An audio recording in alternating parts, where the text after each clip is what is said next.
1893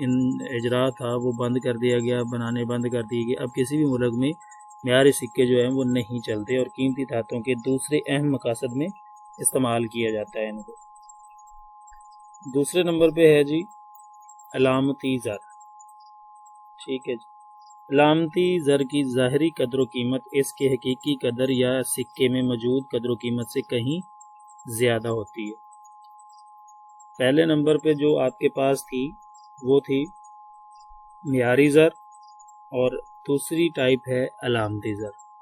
معیاری زر یہ تھی کہ جتنی ویلیو سکے کے اوپر درج ہوتی تھی اتنی ویلیو سکے کے اندر جو مٹیریل یوز ہوتا تھا اس کی تھی، یعنی کہ ان کی جو حقیقی اور ظاہری جو مطلب ان کی قدر تھی یا جو ان کی مالیت تھی وہ برابر ہوتی تھی۔ یہاں پہ علامتی زر میں یہ ہے کہ جو علامتی زر کی ظاہری قدر و قیمت ہوتی ہے اس کی جو حقیقی قدر و قیمت ہے اس سے کہیں زیادہ ہوتی ہے۔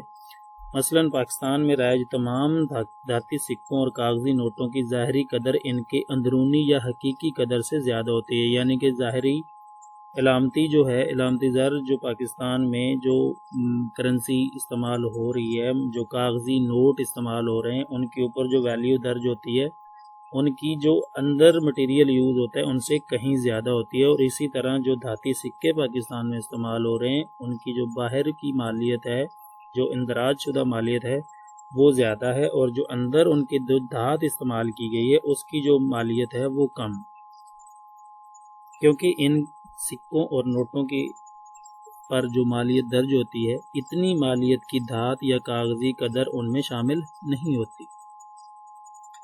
سکوں کی نسبت کاغذی نوٹوں کی ظاہری مالیت اور حقیقی مالیت سے کہیں زیادہ ہے۔ اس وقت دنیا کے تمام ممالک میں علامتی زر ہی زیر گردش ہے جسے حکومت کے قائم کردہ ٹیکسالیں مطلب جاری کر۔ ٹھیک ہے جی، دوسرے نمبر پہ جو زر کی اقسام ہے وہ ہے کاغذی زر۔ کاغذی زر کیا ہوتا ہے جی؟ کاغذی زر حکومت یا حکومت کا جو مرکزی بینک ہوتا ہے وہ جاری کرتا ہے، جن کو ایشیا خدمات کی خرید و فروخت میں بطور اعلیٰ تبادلہ بغیر حل و حجت قبول کیا جاتا ہے، کیونکہ اسے حکومت کی حمایت حاصل ہوتی ہے۔ پاکستان میں سکے حکومت پاکستان اور کاغذی نوٹ ملک کا مرکزی بینک یعنی کہ اسٹیٹ بینک آف پاکستان جاری کرتا ہے۔ کاغذی زر جو ہے جی وہ کسی بھی ملک کا جو ہے وہ گورنمنٹ یا جو اس کی مرکزی بینک ہوتا ہے وہ جاری کرتا ہے، اور جن کو آپ ایشیا خدمات کی خرید و فروخت کے لیے آپ آسانی سے استعمال کر سکتے ہیں، کیونکہ ان کو اس ملک کی جو ہے وہ پوری حمایت حاصل ہوتی ہے۔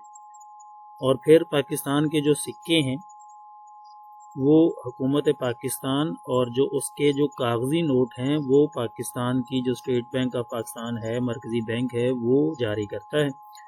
کاغذی زر کے اجرا کے لیے مرکزی بینک متناسب محفوظات کا نظام کو اپناتے ہوئے جاری کردہ نوٹوں کی کل مالیت کا کم سے کم 30% زر محفوظ منظور شدہ زر تبادلہ سونے چاندی کی شکل میں ضمانت کے طور پر رکھنا پڑتا ہے۔ یعنی کہ کسی بھی ملک کا جو مرکزی بینک ہے جو کاغذی زر جب وہ ایشو کرتے ہیں، جب وہ نوٹ بناتے ہیں تو ان کے متبادل جو ہے وہ گورنمنٹ کے پاس ان کا جو 30% ہوتا ہے وہ کسی بھی دھات کی صورت میں جو سرمایہ ہے جو زر مبادلہ ہے وہ سونا چاندی ضمانت کی شکل میں وہ رکھنے پڑتے ہیں، اور جاری کردہ نوٹوں کی باقی مالیت کی ملکی اثاثوں کو رہن رکھ کر چھاپے جاتے ہیں۔ کاغذی زر دو طرح کا ہوتا ہے۔ آگے کاغذی زر کی بھی ٹائپس ہیں جی، دو طرح کے۔ ایک ہے جی بدل پذیر کاغذی زر یعنی کہ کنورٹیبل پیپر منی۔